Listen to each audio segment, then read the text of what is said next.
జనమేజయుడు ఎవరు ఏమి చెప్పినా వినకుండా తన తండ్రి పరీక్షిత్తును చంపిన తక్షకుడు అనే పాము చంపటం వలన పాములన్నింటిని చంపేందుకు సర్పయాగం మొదలు పెట్టాడు ఆ జనమేజయుడు. ఆ సర్పయాగంలో పాములన్నీ పడి మరణిస్తున్నాయి. తక్షకుడు ఇది చూసి కలత చెందాడు. ఇంద్రుని వద్దకు వెళ్లి శరణు వేడాడు. ఇంద్రునికి బ్రహ్మదేవుడు కొన్ని పాములకు అభయం ఇచ్చిన సంగతి తెలుసు కనుక ఇంద్రుడు తక్షకా నీకేమి భయం లేదు అని చెప్పాడు. ఇక సర్పయాగం చేస్తున్న ఋత్విక్కులు తక్షకుడు రాకపోవడంతో అతడు ఇంద్రుని శరణు వేడినట్లు అర్థం చేసుకుని ఋత్విక్కులు వెంటనే ఇంద్రునితో సహా తక్షకుడిని యాగానికి ఆహ్వానించారు. ఇంద్రుడు భయపడి తక్షకా నీవు నీ దారిన వెళ్ళు, ఇక నేను నిన్ను రక్షించలేను అన్నాడు. పెద్ద పాములన్నీ సర్పయాగంలో పడి మరణించడం చూసిన వాసుకి తన చెల్లెలితో అమ్మా పాములన్నీ సర్పయాగంలో పడి మరణిస్తున్నాయి. ఇందుకు పరిష్కారం నీ చేతిలో ఉంది. నీకు నీ భర్త జరత్కారునికి పుట్టిన ఆస్తికుడు ఈ సర్పయాగం ఆపు చేయగలడని బ్రహ్మదేవుడు చెప్పాడు. కనుక ఆస్తికుని పంపి ఈ యాగాన్ని ఆపించు అన్నాడు.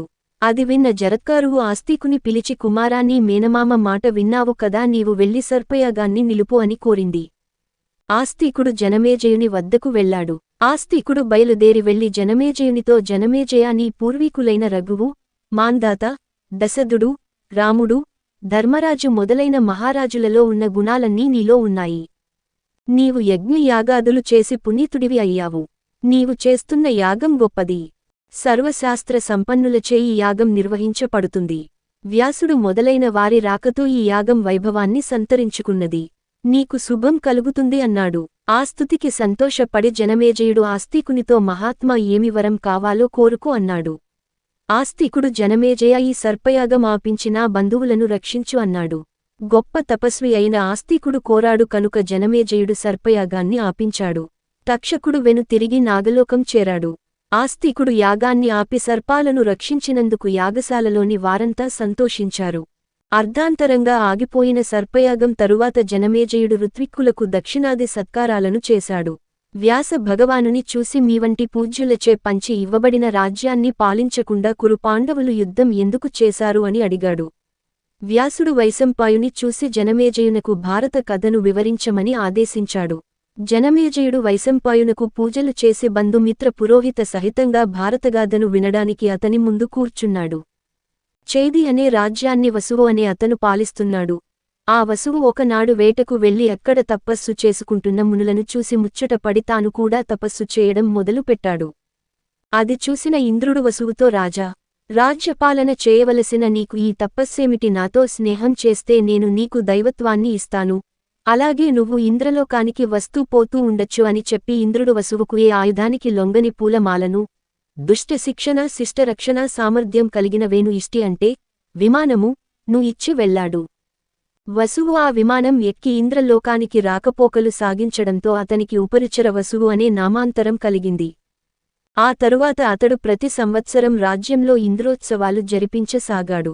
చేది రాజ్యానికి సమీపంలో కోలాహలము అనే పర్వతాన్ని ఆనుకుని సుక్తిమతి అనే నది ప్రవహిస్తుండగా కోలాహలుడు అనే పర్వతము ఆ సుక్తిమతి అనే నది అందానికి మురిసి ఆమెను మోహించి నదికి అడ్డం పడ్డాడు. అటుగా వచ్చి అది చూసిన వసువు నదికి అడ్డంగా ఉన్న పర్వతాన్ని తొలగించాడు. సుక్తిమతికి కోలాహలునికి జన్మించిన గిరిక అనే ఆడపిల్లను వసుపదుడు అనే మగపిల్ల వాడిని సుక్తిమతి వసువుకు బహూకరించింది. వసువు గిరికను వివాహమాడి వసుపదుడిని సేనాధిపతిని చేశాడు. ఒకరోజు వేటకు వెళ్లిన వసువుకు భార్య గుర్తుకు వచ్చి వీర్య పతనం జరుగగా వసువు దానిని ఒక దోణిలో భద్రపరచి ఒక డేగకు ఇచ్చి గిరికకు పంపించాడు. మార్గమధ్యంలో మరొక డేగ దానిని తినే పదార్థమని భ్రమించి ఆ డేగ వీర్యం తీసుకువచ్చిన డేగతో గొడవ పడగా ఆ దొప్పలోని వీర్యం నేరుగా బ్రహ్మశాపవశాన చేపగా మారి యమునా నదిలో తిరుగుతున్న అద్రిక అనే అప్సర నోట్లో నేరుగా పడింది. అద్రిక గర్భం దాల్చింది. జాలరి వాళ్ల వలలో పడిన అద్రిక గర్భంలో ఉన్న ఆడపిల్లను మగ పిల్లవాడిని చూసి జాలర్లు వారిని దాసరాజుకు సమర్పించారు. ఆ పిల్లవాడు పెరిగి మత్స్యదేశ రాజైనాడు. దాసరాజు ఇంట మత్స్యగంధి పేరిట ఆ పిల్ల పడవ నడుపుతూ ఉంది. మత్స్యగంధి పడవ నడిపే తరుణంలో ఒకరోజు ఆ పడవలో వశిష్ఠ మహాముని కుమారుడైన శక్తి మహాముని కుమారుడు పరాశరుడు ప్రయాణిస్తూ మత్స్యగంధిని చూసి మోహించి ఆమెతో సంగమించగా వారిరువురికి వ్యాస భగవానుడు జన్మించాడు. పుట్టగానే వ్యాసుడు తల్లికి నమస్కరించి తనను తలచిన మరుక్షణం ఆమె ఎదుట ఉంటానని మాటిచ్చి తపస్సు చేసుకోవడానికి వెళ్లాడు. ఆపై వైశంపాయనుడు దేవదానవ అంశలతో పాండవులు కౌరవులు పుట్టారని చెప్పగా జనమేజయుడు దేవాంశతో పుట్టిన వారు యుద్ధం ఎందుకు చేశారని సందేహం వెలుబుచ్చాడు. సమాధానంగా వైశంపాయనుడు పరశురామ దండయాత్రకు క్షత్రియులంతా బలికాగా రాజుల భార్యలు వంశాభివృద్ధి కొరకు ఆకాల ధర్మం అనుసరించి ఉత్తములైన బ్రాహ్మణుల అనుగ్రహంతో సంతానవతులయ్యారు. మరలా రాజులు ధర్మపరిపాలన సాగించగా భూమి సుభిక్షంగా ఉండి ప్రజల ఆయుర్దాయం పెరిగి మరణాలు తగ్గాయి, భూభారం ఎక్కువైంది. భూదేవి త్రిమూర్తుల వద్దకు వెళ్లి భూభారాన్ని తగ్గించమని వేడుకొనగా వారు భూదేవితో దేవతల అంశంతో పాండవాది రాజులు రాక్షసాంశతో కౌరవాది రాజులు పుట్టి పరస్పరం కలహించుకుని కురుక్షేత్రమనే యుద్ధం చేస్తారు. ఆ యుద్ధంలో జనక్షయం జరిగి భూభారం తగ్గకలదని భూదేవితో చెప్పారు.